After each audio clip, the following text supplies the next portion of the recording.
You have been waiting for permission from the economy. Welcome to Quantum Wealth Lab.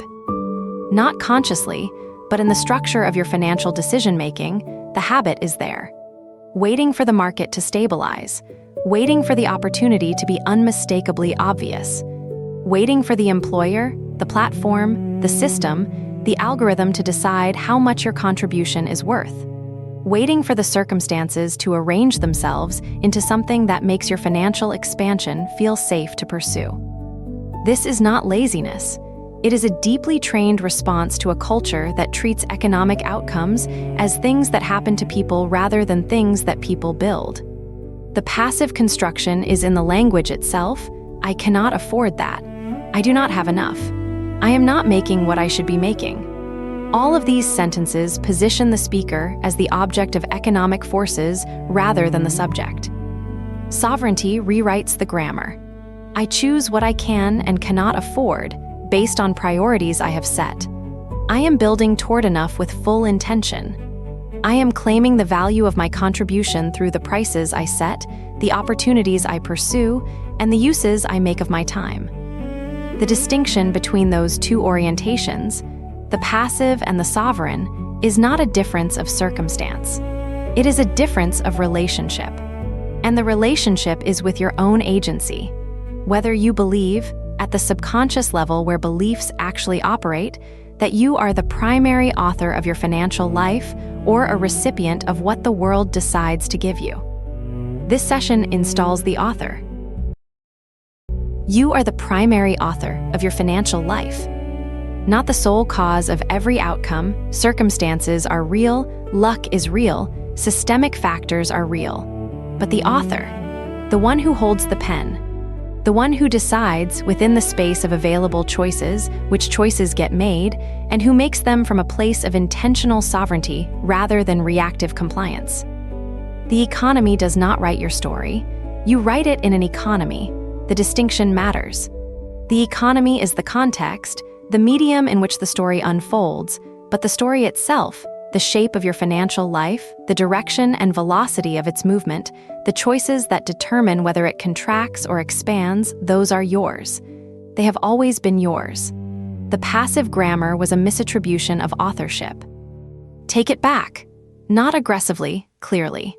With the quiet certainty of someone who has recognized that the authority was never actually given away, only narrated as if it had been. The circumstances did not decide for you. You made decisions within the circumstances. The market did not determine your outcome. You navigated the market with greater or lesser intentionality, greater or lesser clarity about what you were building and why. The authorship has always been present, running beneath the passive narrative like a current the narrative was obscuring.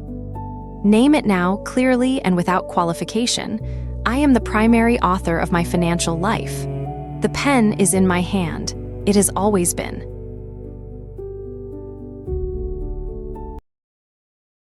Feel what financial life looks like when sovereignty is the operating mode. Not independence from all external factors, sovereignty within them. The person operating from financial sovereignty is not unaffected by the economy. They are responsive to it, but as an author responds to the constraints of their medium, not as a receiver responds to what the medium decides to give them. In this mode, the income is not something the market produces for you. It is something you produce through the deliberate deployment of your skills and attention and capacity in markets you have chosen because they align with what you are building.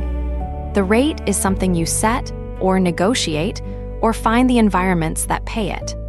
Not passively waiting to be assigned a number by someone else's evaluation. Feel the specific quality of a decision made from sovereignty. The difference between choosing an opportunity because it is available and choosing an opportunity because it moves your financial life in the direction you have deliberately identified. The difference between pricing based on what feels safe to ask for and pricing based on the actual value of the contribution and the market that values it correctly. In sovereignty, every financial decision has an author visible in it. The decision is traceable back to an intentional choice, not to a default, a fear response, or a compliance with what the circumstances seem to require. Feel that version of your financial life. It is available. The authorship is the only requirement.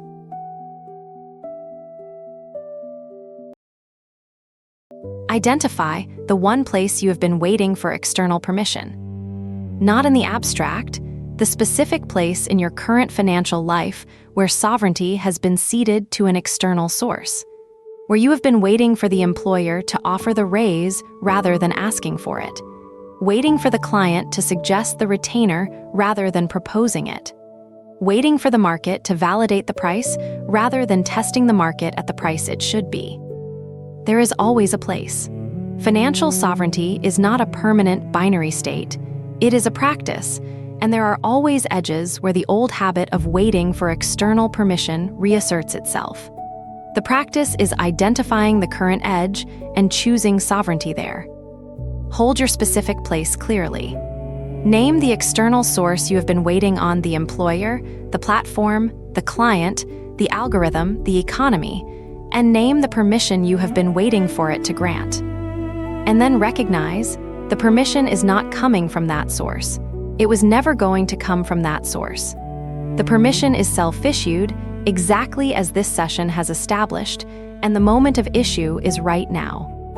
You are authorized to ask for the raise, to propose the retainer, to test the price, to pursue the opportunity, to build the income stream, without waiting for the external source to make it feel safe first. Sovereignty acts without waiting. What is the one action you are taking from it this week?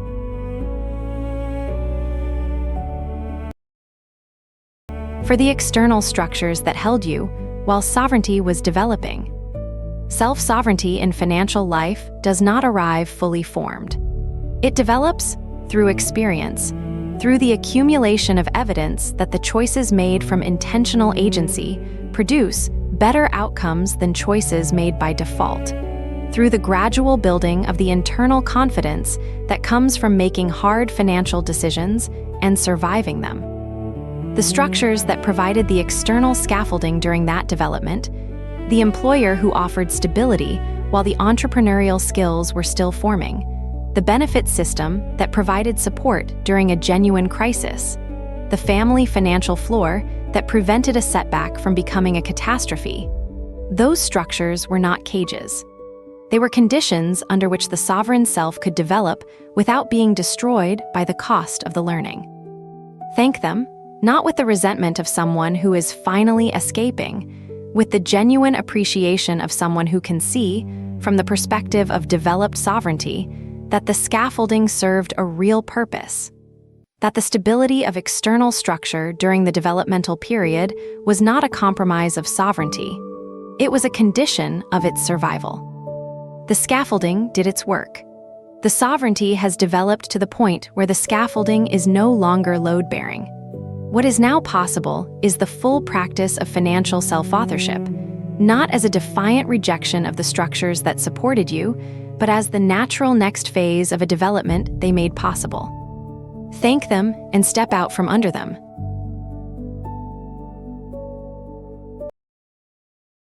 You are worthy of full ownership. Not ownership in the sense of having everything, ownership in the sense of authoring everything.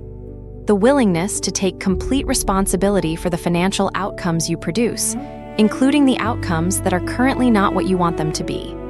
To look at what is and say, "This is a product of choices I have made and choices I have deferred, and I am the one who changes it, not the economy, not the employer, not the algorithm."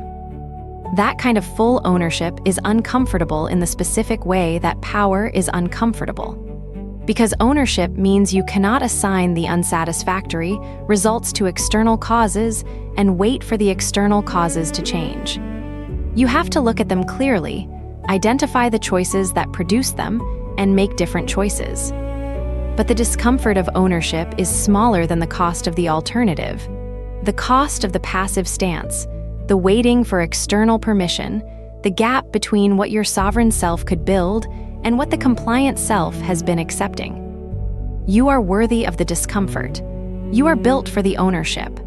The capacity to make the hard financial choices, to take the risks that sovereignty requires, to bear the full weight of authorship. That capacity is not something you need to develop. It is already present. The session has been installing the identity that knows it is present.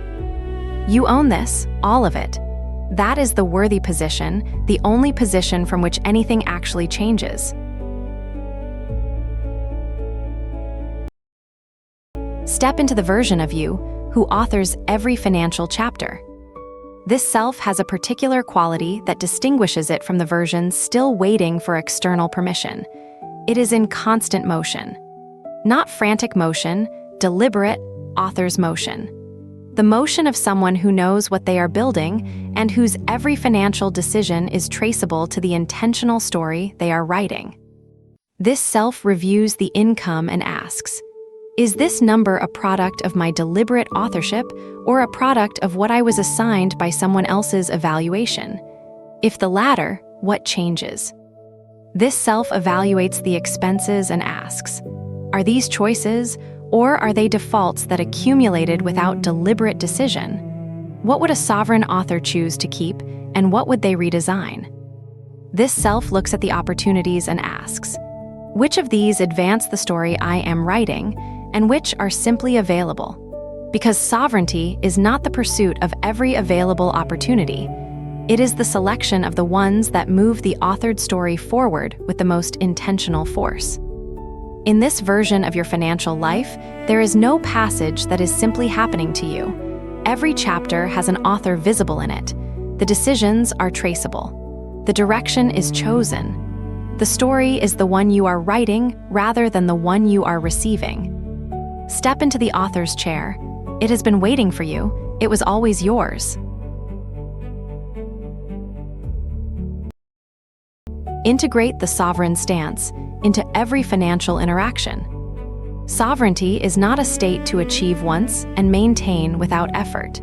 It is a practice, a choice made in each moment where the habit of waiting for external permission would otherwise reassert itself.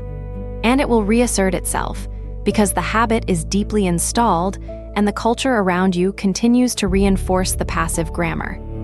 The practice is simple to describe and requires genuine attention to execute. In every financial interaction, catch the passive stance before it becomes the default action. Catch the waiting and replace it with the choosing. Catch the receiving from others and replace it with the claiming for self. This is not the practice of rejecting all external input. Sovereign authors respond to their audience, to the market, to the feedback of the world. But they respond as authors, incorporating the feedback into the story they are writing, not letting the feedback write the story for them. Every raise conversation, every pricing decision, every income stream choice, every budget allocation, the sovereign question is the same. Am I the author of this choice, or am I the recipient of what the situation decided for me? And when the answer is the latter, which it will be regularly because the habit runs deep, the practice is the same, return to authorship. Make the choice. Explicitly and deliberately choose rather than default. That is the integration, not the permanent elimination of the passive stance, but the consistent, practiced replacement of it with the sovereign one. You are the author, keep writing. Until next time, keep expanding. Before the next session, take one financial action that you have been waiting for external permission to take. Not a small action dressed up as sovereignty, a real one. The conversation you have been postponing because the employer did not bring it up first. The price adjustment you have been delaying because the market has not clearly confirmed it is appropriate. The income stream you have been not starting because no one has explicitly told you it is the right time. One action from the sovereign author, without waiting for the external permission that was never coming. And then come back to the comments when you have done it, when you have caught yourself in the waiting stance and chosen the sovereign one instead. The community question this week is, where have you been waiting for external permission to make a financial move, and what happened when you chose sovereignty instead? Your sovereign action This week may be the model someone else needs in order to take theirs. Subscribe. Share this with someone who has been letting the economy write their story instead of writing it themselves. Until next time, keep expanding.